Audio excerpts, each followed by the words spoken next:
नागपुर के Kalamna police थाना से एक सनसनीखेज हत्याकांड का खुलासा हुआ है, जिसमें उधारी के पैसों को लेकर हुए विवाद के चलते एक व्यक्ति की बेरहमी से हत्या कर दी गई। इस मामले में पुलिस ने त्वरित कार्रवाई करते हुए एक आरोपी को गिरफ्तार कर लिया है। पुलिस से मिली जानकारी के अनुसार मृतक महेश डाहरे एक आराम मशीन पर काम करता था और रात में वहीं पर सोता था। 3 तारीख की शाम को मृतक महेश डाहरे का आरोपी चंद्रेश वर्मा और ऋतिक नंदेश्वर के साथ उधारी के पैसों को लेकर जमकर झगड़ा हुआ था।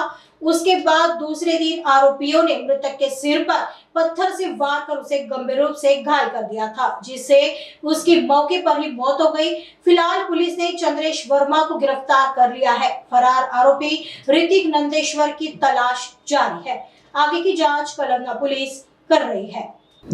दिनांक 3 आणि 4च्या नाईटमध्ये मृतक महेश लतुराम डहारे हा आराम मशीनवर काम करतो आणि रात्री काम केल्यानंतर आराम मशीनवरच्याच त्या इथे ऑफिसमध्ये झोपतो तो। दिनांक 3 रोजी सायंकाळी मृतक महेश डहारे आणि आरोपी चंद्रेश वर्मा आणि ऋतिक नंदेश्वर यांच्यात उधारीच्या पैशावरून तोंडातोंडी वाद झालेला होता। त्यानंतर आरोपी आपापल्या घरी निघून गेले होते आणि हा मृतक आराम मशीनवर झोपण्यासाठी निघून गेला होता।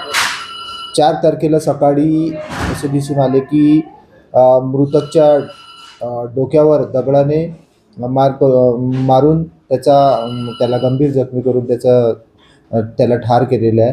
त्यात चौकशीअंती असे दिसून आले की यातील आरोपी चंद्रेश आणि ऋतिक या दोघांनी त्याला काल दिनांक 3 रोजी सायंकाळी झालेल्या वादाचे कारणावरून आराम मशीनमध्ये जाऊन त्याला दगडाने मारून त्याचा गंभीर जखमी करून त्याला ठार केले। त्यातील आरोपी चंद्रेश वर्मा याला अटक करण्यात आलेली आहे। अधिक तपास सुरू आहे। आरोपींचे रेकॉर्ड नाही आहे।